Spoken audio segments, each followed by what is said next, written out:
ইংল্যান্ডের সারে কাউন্টির এক ল্যান্ডলর্ড তার ঘর ভাড়া দিয়ে স্বপ্ন দুঃস্বপ্নে পরিণত হয়েছে। সিঙ্গেল মাদার নেবেলা খেদিরি তার 5 বেডরুমের এক ঘর ভাড়া দিয়েছিলেন এক ভাড়াটিয়ার কাছে। বিয়ে ভেঙে যাওয়ার পর নিজের এবং সন্তানদের ভবিষ্যতের কথা ভেবেই তিনি নিজের বাড়িটি ভাড়া দিয়েছিলেন। কিন্তু 2023 সালের যে ভাড়াটিয়া এই বাসায় ওঠেন তিনি একসময় পুরোপুরি ভাড়া দেওয়া বন্ধ করে দেন এবং মোট বকেয়ার পরিমাণ হয় 40,000 পাউন্ড।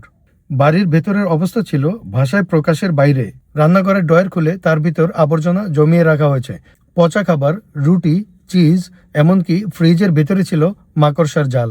2024 সালের অক্টোবর থেকে এই ভাড়াটিয়া কোনো ভাড়া দেননি, যোগাযোগ বন্ধ করে দেন পুরোপুরি। আর এই সময় শুরু হয় দীর্ঘ আইনের লড়াই। একাধিক আদালত শুনানি শেষ পর্যন্ত বেলিফে যেতে বাধ্য হয় ল্যান্ডলর্ড। এরই মধ্যে ভাড়াটিয়া যুক্ত হন সরকারের ব্রিদিং স্পেস স্কিমে, যার ফলে 2 মাস কোনো আইনি পদক্ষেপে যাওয়া যায়নি।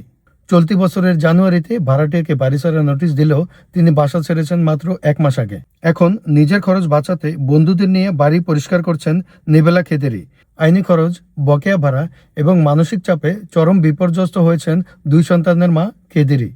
সরকার বলেছেন, নতুন আইনে 3 মাসের বেশি ভাড়া বকেয়া থাকলে বা সম্পত্তি ক্ষতিগ্রস্ত হলে দ্রুত উচ্ছেদের সুযোগ পাবেন ল্যান্ডলর্ডরা।